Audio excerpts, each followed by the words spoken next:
Il devait être livré. Il devait souffrir et il devait mourir. Ensuite, ressusciter. Donc la résurrection ici, c'est l'achèvement. Alléluia. La résurrection, c'est l'achèvement. L'œuvre du salut est parfaitement achevée. Le salut est donné à l'humanité par la résurrection de notre Seigneur. Ce qu'il avait promis, il l'a fait.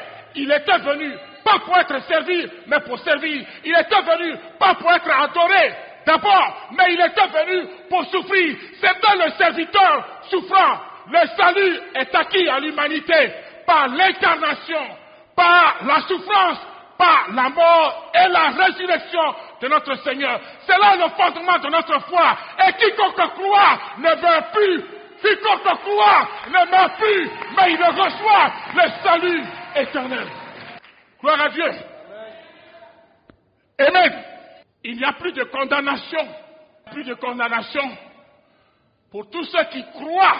Être en Jésus, c'est croire en lui.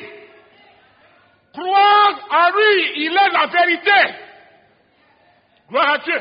Sa naissance a été annoncée par un ange du Seigneur, Gabriel. Gloire à Dieu. Et les choses se sont passées exactement comme cela a été annoncé. Sa résurrection, qui a été, amen, opérée par la puissance de son Père, ne pouvait être, amen, annoncée par un homme. Gloire à Dieu. Gloire à Dieu. La mort physique a été constatée par les hommes. Gloire à Dieu. La mort de Jésus a été constatée à la croix. Il est mort. Pour ne pas dire il a dormi, lui il est mort. Ils ont constaté sa mort.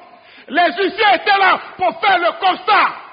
Et le ciel vient et le ciel répond. Le ciel envoie le messager pour dire, celui qu'on a annoncé, celui dont on a dit qu'il est mort, n'est pas mort. Regardez, le témoin est descendu du ciel. Il est ressuscité. Avant de mourir, regardez que, après sa mort, il donne cette mission aux disciples, d'aller par toutes les nations, amen, prêcher la bonne nouvelle. Amen. Mais celui qui l'envoie ne doit pas être quelqu'un qui doute. Il les envoie en apôtres de... Je vais ressusciter, d'accord? Mais, ce que j'ai fait jusque-là, d'autres l'ont fait aussi. Il y avait des thaumaturges, il y avait des devins. Gloire à Dieu. Il y avait des magiciens. Il y avait des gens qui pratiquaient la guérison avec des incantations. Gloire à Dieu. Alors quand ils chassent les démons, on dit à ses disciples, qu'est-ce qu'il a d'exceptionnel votre maître? On a vu, des magiciens aussi l'ont fait. Gloire à Dieu. Ce qui rappelle ici le message et la mission de Moïse auprès de Pharaon. Le bâton qu'il a jeté, les devins aussi ont jeté leur bâton. Qu'est-ce qu'il a d'extraordinaire? Mais attendez, vous allez voir. Alléluia! Et Dieu crée les conditions. Les disciples, ils savent que c'est des gens qui doutent. C'est des êtres humains, des hommes ordinaires. Gloire à Dieu. Il faut qu'ils les transforment. Il faut qu'ils soient dépositaires de la foi. Gloire à Dieu. Il faut que ce soit des gens de conviction qui ne reculent devant rien, qu'ils soient sûrs de ce qu'ils annoncent, qu'ils croient que ce qu'ils annoncent, c'est la vérité qui ne vient pas de ce monde, mais la vérité qui vient d'auprès du Père. Alléluia.